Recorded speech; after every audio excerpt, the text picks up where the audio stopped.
Welcome to the bold analysis.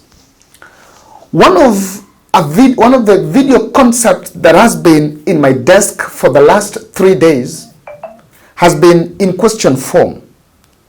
That how will Mount Kenya MPs who praised and marveled as the DP's impeachment, will they be able to sell that impeachment narrative to their constituents? Or for the second time again, they just fell in the trap? I have been asking that question, and today, during the burial of a brother to Bahati Member of Parliament Irene Njoki, who was elected on Jubilee ticket, I think the answer, I was served that answer. The members of Parliament who voted yes to support the DP's impeachment, that were notably in that event, were Ndia, Member of Parliament, there was Sabina Chege, there was Sabina Chege in the event, there was Oscar Sudi, there was Betty Maina, there was Susan Kihika, amongst other members of Parliament. And I think for the MPs, the feedback they are getting from the ground is what is most critical for any other politician in this country. Now, the region Mount Kenya MPs have been fond of making mistakes. I remember when immediately after Finance Bill 2022-2023 was passed, one of the controversial clauses in that bill was on 5% avocado tax. So when agents of KRA went to Murang'a to explain to the constituents about how that money, about how they will be paying that money, the MPs stand against KRA by contravening the government position and supported Mwananchi. But later when they were asked, they said that they passed that finance bill without knowing what exactly were the contents of that bill. And most recently in 2024, after Kenyans from all walks of life rose against the finance bill, the MPs went back to their constituents and said that they are sorry for passing that bill because they passed it without reading the contents of the bill. And so my prediction on this regarding impeachment is that while they think, while there is a general feeling that there is serving, that the MPs were serving the interest of the country on pushing national values of nationality and good governance, there is a clique of the population that are reading malice, personal vendetta, and a betrayal of the highest order in the Deputy President Rigathi Gachagwa's impeachment. Today, I want to play for you this video. When Susan Kihika was speaking in that burial, she mentioned that she was reading the condolence message from His Excellency William Ruto. She was heckled and she had to cut short that speech. Now, any other speaker who rose to speak after Kihika there found it rough because the public are saying is showing a strong disapproval of Rigathi impeachment. Listen to this. Nimeomba na rafiki yangu nikuje kufanya harambee hapa. Unajua makosa ni yenu pia. Hilo wakati ya agency maneno ilipatikana hapo. Nyinyi mngejitokeza kama bishops na mtetee mseme kanisa lazima ijengwe na harambee. Lakini sasa nyinyi mlinyamaza mkatuachia mpaka wakafunga kanisa, lakini hivi karibuni tutarudi kwa makanisa zetu na nitakuja hapa kujenga hii kanisa vile umesema, kwa sababu unajua mimi labda ujue Reverend, mimi ni mtu wa chini sana, nilikuwa makanga wa matatu. That's why unaona najenga kanisa, kwa sababu mimi nashukuru Mungu kila siku. So ndio unaona nafanya kanisa, si hata nafanya kwa sababu ya maneno mengine, ni kwa sababu yenye nimetoka pale chini ndio inanibidi nijenge kanisani. Lakini tutarudisha hiyo harambee ya kanisa. Excellency William Ruto, President of the Republic of Kenya. Nakai toigwe esa wangege kira iwega toigwe haya from His Excellency William Ruto, President of the Republic and Commander in Chief. Nakai to celebrate maisha magashie neguo We sell na kia itu geteo riri gacie niguo tumuthomere message ino na ndimine family niguo tondu really ni ya family. We celebrate of a gentleman who has dedicated to serving the community. Henry Kashie Miredho was a respected and enterprising leader. He was a progressive and endowed with fresh ideas that changed the lives of many people.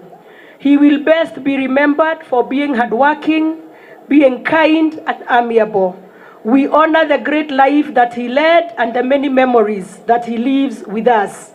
Our thoughts are with every member of the family and to all of those who loved him. May we draw comfort from the word of the Lord. 2 Thessalonians 3:16. Now may the Lord of peace himself give you peace at all times and in every way. The Lord be with you. The Lord be with all of you. Rest in peace, Henry. Pole sana. William Samoei Ruto. Thank you. Reure. Gekere kiare. No kuga atiriri. Ngai amurathime. Ngai amweke wega. Ngai athie na mbere kumuonekanira. Na tunyitane o hamwe. Tuthie na mbere o uguo turi. Na githe tiguo. Tondu Nakuru angikorwo gwe kundu nyetaga thayo uture. Neko. Nakuru tutithakagira thayo. Na githe tiguo. Oguo no muhaka tuikare hamwe na tuikare wega. Ngai amurathime na amweke wega. Asanti.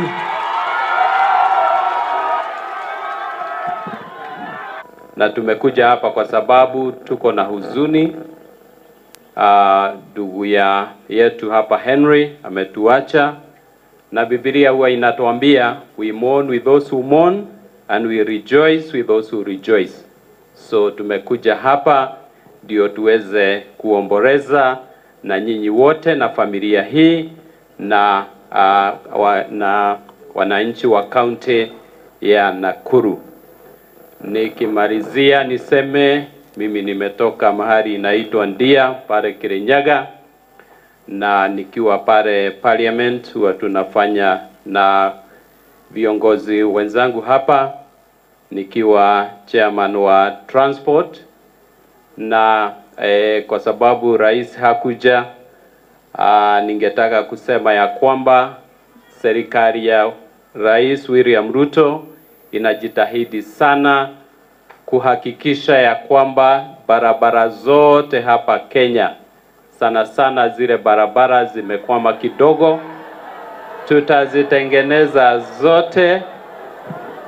tutatengeneza zote, zitakamilika na mtaona maendeleo.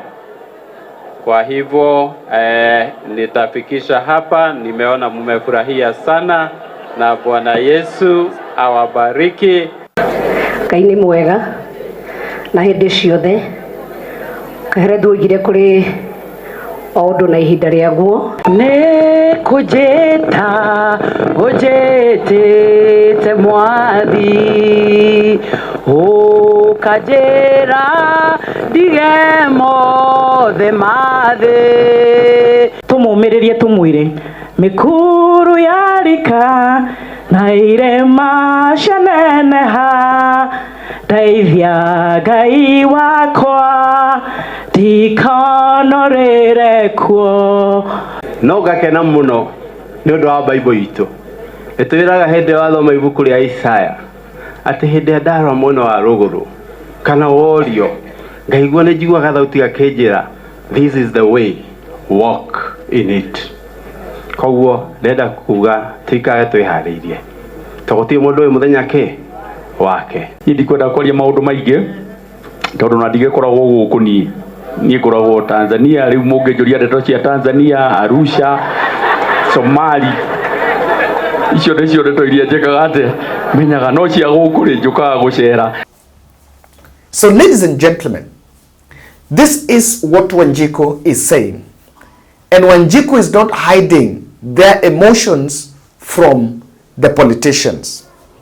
You must be keen to realize that heckling only started immediately Susan Kihika mentioned the condolence message that is coming from the president.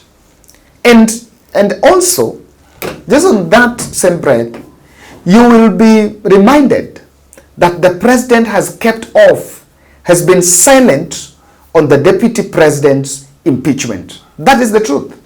The president has tried to maintain some silence, and his silence has been to try to portray that MPs are the ones that are impeaching deputy, and he is off that process, that is a constitutional process that does not need his push. And I can say this, there is some significant voting pattern that we realized in Parliament. In Nairobi, only Jalango, who represents Lang'ata, and Makadara MP, that is Aladwa, voted for the bill. The rest of the Nairobi constituencies either voted to reject the impeachment or abstained from the vote. Kasarani, Babu Owino Embakasi East, Mwenje Embakasi West, Yusuf Mukunji, that is the Isili area MP, and amongst other members of parliament. So there have been disapproval. And even if you look at within the mountain, some MPs faked trips. Sabina Chege was in parliament throughout the session, but was never given a chance, never accepted any chance to comment on Rigathi's impeachment. So, and we said here, is it a political process, or it is an exercise that is pushing good governance? Without much ado, and I want to explain here why the crop of Mount Kenya MPs will find it difficult to defend Rigathi impeachment before Wanjiku. Because now the honeymoon is here. By the time we'll be getting to 17th October, when Parliament will be voting, there will be that honeymoon. They have the 2 weeks honeymoon to marvel and celebrate. But after 17th, if Senate upholds and Rigathi goes to court, and the court also upholds the Senate decision, there will be an interesting demand to explain, to defend. Because, believe me, this impeachment will be on the ballot in 2027. One way or the other, the impeachment will find itself in the 2027 ballot. And when it reaches that time, every member of parliament from Mount Kenya will have to do some explainer to his or her constituents, so that they realize, they explain that whatever they are doing was actually in good spirit. So I want to tell you what is making it difficult. And I want to start from number 5. I'm start from number 5 moving to number 1. Number 5, why that impeachment is going to create a hostile ground in Mount Kenya. You need to remember and take this or leave it.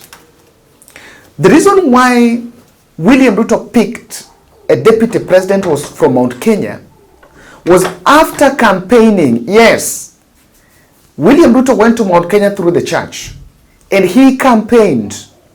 But after he was done with the campaigns, after he had met church leaders, he had given them money. Even after he had gone there and promised, signed county charters on what they were going to do, and everything from Mount Kenya. And after he had even gone and told them that they need to vote for him because he supported Uhuru Kenyatta for 10 years and Uhuru Kenyatta was now betraying him, he had to go and give them the deputy president slot. And I've seen a twisted narrative. Our politics is tribal. The reason why Ruto and Raila had to go for a running mate in Mount Kenya is because of the 5 million voters in the mountain. So, Mount Kenya people voted for Ruto based on the running mate.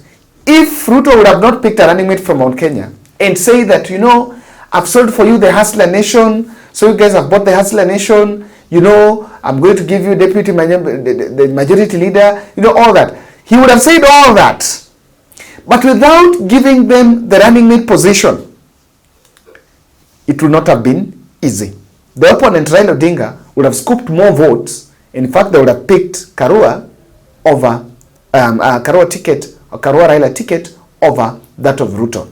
Now, so what the point I'm bringing here, when the population realizes that the security of tenure in the position of a deputy president is rendered useless or is rendered weak, they will see disapproval. It is not going to be politically potent for Rigathi, for Ruto to go back to Mount Kenya and say, you know, you need to support me because I gave you the deputy. Wanjiku is going to ask, and there is something that Tony Geshoka asked in an order that I shared to you. If Rigathi Gachagua is a billionaire and is been knocked out like just some housefly, you know, in the wall, will that position be prestigious enough to convince Wanjiku that we are in government? The prestige, the strength of the position of a deputy president has been reduced significantly by that impeachment. And I can tell you, the next thing Rigathi can go to the Mount Kenya and tell them that if mimi nimetolewa, even if Rigathi picks a replacement, that replacement will not have strength of what that position entails. And if you listen to Jeremiah Kioni, there is a voice, there is a narrative that is gathering steam. And some prominent politicians, some politicians from Mount Kenya is saying, we don't want that position of deputy president. Remove it from Mulima, take it to some other region so that Mulima can have peace. Impeachment should not be turned to a campaign for 40 against 1. I caution the members of parliament, as they make their contributions on the floor, let them not make it a community issue. When they start getting communities to hit one another, it is a demonstration of the decaying level of those institutions. We have been struggling for the last number of years to ensure that there is some cohesion, some moving together as communities. And when I hear some members of parliament speaking, they are trying to ensure that these communities are again on a collision course. Maybe it's the desire of those in government so that come 2027, they are able to play communities against one another and win easily. It will be very unfortunate for members of parliament to agree for their tongues to be used to further the same thing. We can disagree on many things, but do not get us back to where we were 2007. Please don't cause chaos 2007 by the way you speak on the floor. You are impeaching Gachagua, it is not Mount Kenya you are impeaching. Impeach Gachagua, but don't drag the whole community into it. Unless you have another motive, which you have always nurtured in your system, and this is an opportunity to come and let the ugly part of yourself out. I urge you once again, do not allow this thing to become a community issue, where it is one community against all the others, and that's why I'm saying, hii kiti ya deputy, ambayo Ruto amechukua, apeleke kwingine. Aache kuileta Mount Kenya. Kwa sababu unaileta Mount Kenya kutupiganisha na makabila zingine. And again, after what you are doing with this impeachment, any person occupying that seat, yeye atakuwa kadori. Kadori tu, ile unachika unafucheza naye na watoto. You are zero. So wewe unachukua hiyo kiti, don't ever bother telling us that you are really a deputy of any sort. That thing has now been reduced to a puppet position, and it can be taken elsewhere for many reasons. Ikiwa wabunge watafanya kile wanachofanya, sisi kama viongozi wa chama cha Jubilee na vyama vingine ambavyo wameamua kusikiza kilio cha Wakenya, tutazungumza yale yote ambayo serikali ya Kenya Kwanza inafanya kuadhibu Wakenya. Kwa sababu kile Wakenya wanapitia sasa ni kuadhibiwa. unaadhibiwa na hakuna kosa ulilofanya. Hakuna kuadhibiwa kubaya kama huo. So sisi tunataka tu kuwapatia Wakenya moyo. We want to encourage Kenyans. Do not give up. I played that clip. You've seen people saying, we don't want that position. We are done with you. Take it elsewhere. So that is the first reason. That is number 5. Reason why it will be difficult for these MPs to go and defend. Because what the MPs are supposed to go and tell the constituents is that tumetoa Rigathi, but you guys should not worry. We are still in government and we still have a deputy president position. Remember, that is it. And in fact, it can be more dangerous. It will be more slippery for these MPs if Ruto makes a terminal blunder and takes that position elsewhere. Just this morning, I have seen Susan Kihika has also been joined there, and I have seen Irungu Kang'ata. I think Wahome Thuku is saying that confirmed Irungu Kang'ata is going to be the running mate, and I've seen talks about Anne Waiguru. Now that is the danger lying ahead. That was number 5. Number 4.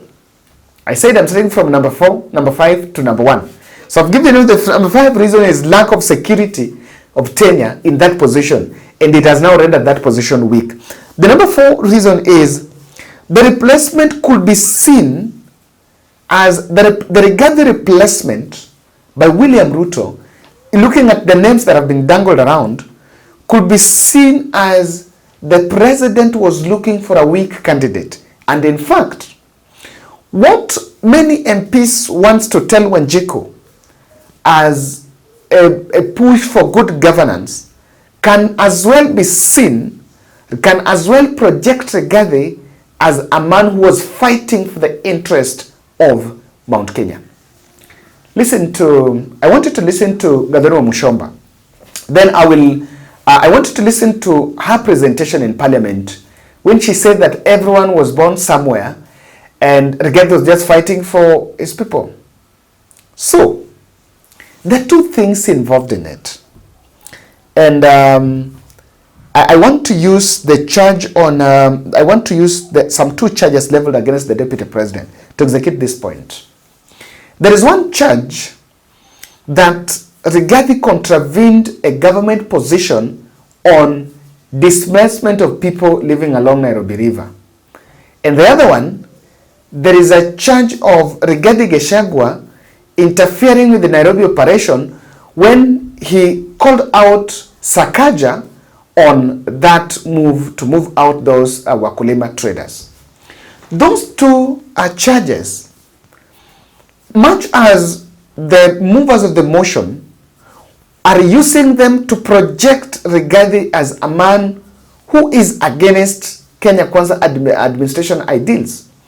But on the other end, the Wakulima traders in Nairobi that really the movers of the motion are saying Rigathi is fighting, that Rigathi is using, are largely Kikuyu. So when you call those people, the traders who attended Rigathi's rally 2 weeks ago, when Rigathi called out Sakaja on that move and told Sakaja to sit down with those traders will see that the deputy president is fighting for the interest of the people. Remember, that is also one of the things in it. Even if he say, even on the matter of displacement, the charge is very clear. The budget secretary to the cabinet, Masi Wenjao, is saying that cabinet passed a resolution for people to be moved 30 meters, people that were staying 30 meters close to Nairobi River, for those houses to be demolished. Of course, that demolishing was done when there were those floods. And Rigathi argued in Senate and said he felt like the stipend that the government was giving those households was less. And he also felt, and he played videos in Parliament, of Kenyans crying, a mother who had lost his child on the manner in which that demolition was done. So to that end, Rigathi was seen as fighting for Wanjiku. And remember, one of the factors that was missing, that has been missing, is who is going to speak to matters of Wanjiku.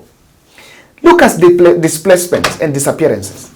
The Gen Z protest that was witnessed if you look at the names of the 62 Kenyans that were killed, there is a quite significant number. The highest number is of two tribes, Kikuyu and Luo. Kikuyu and Luo. And no one amongst parliamentarians have risen above partisan politics to raise point and even discuss the issue of disappearances and killings. And that is one thing that really the country is talking about. So, the framers think that, you know, when Rigathi needs a week, Rigathi, one thing that happened is William Ruto had boxed Raila Odinga into some submission over that broad-based administration. Kalonzo Musyoka is generally weak. Now, Rigathi Gachagua was coming as the man to telling the king that the king, this and this is wrong, this is right. And that is one of the factors why it will be difficult for them to sell that impeachment. Number 3, from even layman's understanding, what to see wajinga? The Kenyan people are enlightened. Even as much as the president tries to abstain from Rigathi impeachment, the members of the public know, see, interpret, and can smell the hand of the president in that impeachment. They can smell the hand of the president in that impeachment. The manner in which it is being rushed and the manner in which it is being done, you can as well see the president's hand in it. And that is why the message by the president is getting disapproval. Because Wanjiku down there feels and sees and smells that Rigathi Gachagua is going out, not because of any other thing, he's going out because William Ruto wants to exchange hand. And Ruto has a note, and I said it here. The president have not explained to the voters why he is changing his deputy. I say, the president might be quiet, but hapa mbele, when the campaign for 2027 election will gather steam, William Ruto will have to go and do some explanation to voters why he had to change Rigathi Gachagua. And more importantly, when Rigathi leaves and he decides to go after Rigathi's properties and hit Rigathi, I remember when Morara said, when a man is dead, you don't go after him. He will have to explain to the people that you campaigned, Rigathi campaigned for you. Rigathi abused and insulted Uhuru Kenyatta for you to gather votes, and told us that Rigathi, you also told us that Rigathi is a good man. What has changed? The public will one day demand that answer. Not today, not tomorrow, but someday that answer will be demanded. And I think the public participation on this impeachment should have given them a good feedback. I want to explain, I would just want to leave at that because that is my point number 2. The public was unheard on Rigathi impeachment. The public was unheard in Rigathi impeachment. I want to play the voice of Njeri Maina, Kirinyaga Member of Parliament. When she was speaking in Parliament, she said that she's the person who said the voice of Wanjiku. She represented the voice of Wanjiku by saying that we just passed finance bill recently. Kenya is struggling with other things, and Parliament seemed to have lacked priority. And the move to impeach the deputy president is not what is at the table, or rather is not what the Parliament wants to hear now. It's not what the people wants to hear now. She really spoke about it. Let's listen to Njeri Maina. Give Honorable Njeri the mic.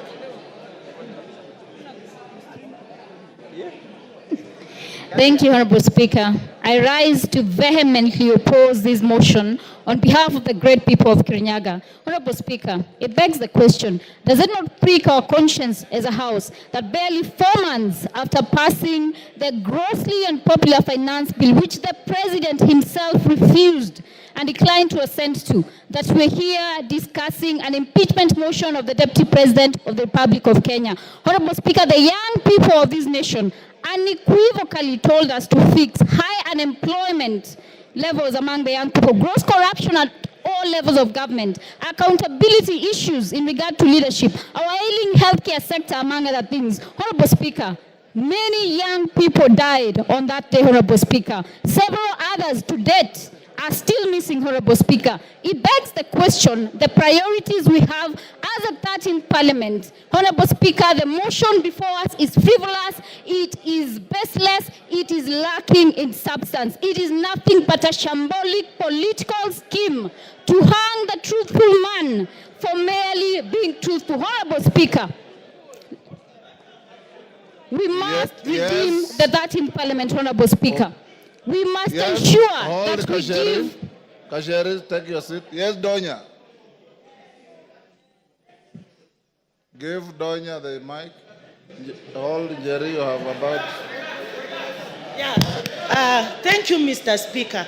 Is Honorable Kasheri in order to bring things which have passed, like the finance bill, when we are discussing about the impeachment motion?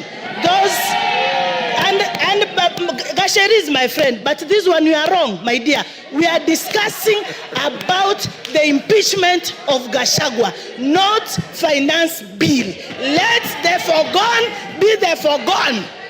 Honorable Speaker, I would want the honorable member, who is my very good friend, to point what standing order she rose on and what standing order can ensure that I do not speak on matters that have been controverted and that are public information, Honorable Speaker. We passed the finance bill, Honorable Speaker. It is a matter of fact. Even if you boo me, I will speak. The young people of this nation deserve more. They want jobs. They want healthcare sorted. The impeachment of the Deputy President is a sham political process. Kasheri, order. Jerry shall be heard in silence and dignity. But Jerry, your time is up. Women Rep of Migori. Yes, Wanjala. What is out of order? Give Wanjala. Thank you, Mr. Speaker. Mr. Speaker, the person who is accused, whom we are debating, was supposed to be here by 5. It is 7 minutes past 5. He actually is. Mr. Speaker, can we bar him from coming because he's late? He's already here. Yes. Migori Women Rep. Give to Fatuma.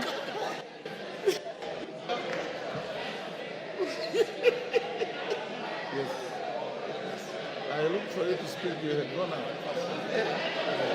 Thank you. And of course, she was heckled. That women rep from Kisii, you know, might on point of what I don't know why. I don't know what is that. I don't know what she was even opposing. So, when we did public participation, there are 2 things we didn't do, and I'm waiting. And I said it. I'm waiting to see how the court will pronounce itself on it. When we did that public participation, there was no civic education. You know, people said kufa driver, kufa conductor, kufa makanga, because for them, that was an alternative. And the framers of that impeachment motion, when they got kufa driver, kufa makanga, they said, oh, wana support impeachment ya Rigathi, lakini ni ile wanataka pia Ruto aende. But remember, we don't have, our constitution do not have kufa driver, kufa makanga. Our constitution does not look at that vacancy in the 2 offices at the same time. So there was no civic education. We also didn't explain to the people that ukipeana maoni yako inaenda kusaidia aje. Is your MP going to listen to you? So MPs chose to do what their masters wanted. And the public was unheard. The public only said 2 things. They said, Rigathi Gachagua is guilty. By then the public said that. The public said Rigathi Gachagua is guilty of that shareholding thing. Yes, they said that. Even Rigathi's supporters said Rigathi was wrong to mention about shareholders. But they said that is a problem, that we don't have a problem with that. A more urgent problem is about our health care. A more urgent problem is about our funding model. A more urgent problem is about Adani. Today as we speak, Opiyo Wandayi has announced that government signed a 95.3 billion deal between the Ministry of Energy and Adani for construction and maintenance of power transmission lines in Kenya for 30 years. So we've put them under some, someone said we've auctioned them for the next 30 years. That is what the public said. This is not a priority to us. But because it was a priority to the political elites, the tools were marshaled for it to happen. Secondly, the public said that again impeachment is not a priority to us. But if Rigathi is guilty, then even Ruto is guilty. So impeaching Rigathi and leaving Ruto, we feel that a solution has not been given to us. Because if you look at the shareholding thing that I think MPs are belaboring in political rallies and weddings and churches and in parliament, Rigathi gave an explanation about power sharing. And we don't want to accept because of the politics of revenge. We want to be, want to limit our vision with the emotions. But just to widen our vision, we will agree that our politics is still domiciled on tribes. We still gave people, we had documents based on tribes. And lastly, number one, apart from the shareholding utterances, away from the utterances that the deputy president made, the people cannot see tangible favors that maybe Mount Kenya has received because Rigathi is defending them. Of course, there are cabinet slots. I've been repeating in this bold desk. Cabinet slots are positions to individuals. They use them to help their families and their friends. And the circle is him, the cabinet, his spouse, his children, his family. There is no guarantee that it is a position that normally goes to people that supports that community. Little is done. Most of the budgeting of projects supporting community, the budgeting on resource allocation is done in parliament and passes through executive. So it's only the president that can be able to wink and to influence policy on budget and resource allocation. But a single CS do not have the autonomy, financial autonomy. There is no money being given to a CS to go and develop your constituency, your village, or your community. So, things are not going to be easy. And as I say, it is a matter of wait and see. The moment the courts will separate politics and the law, maybe the country will happen to understand nothing but the truth. Thank you.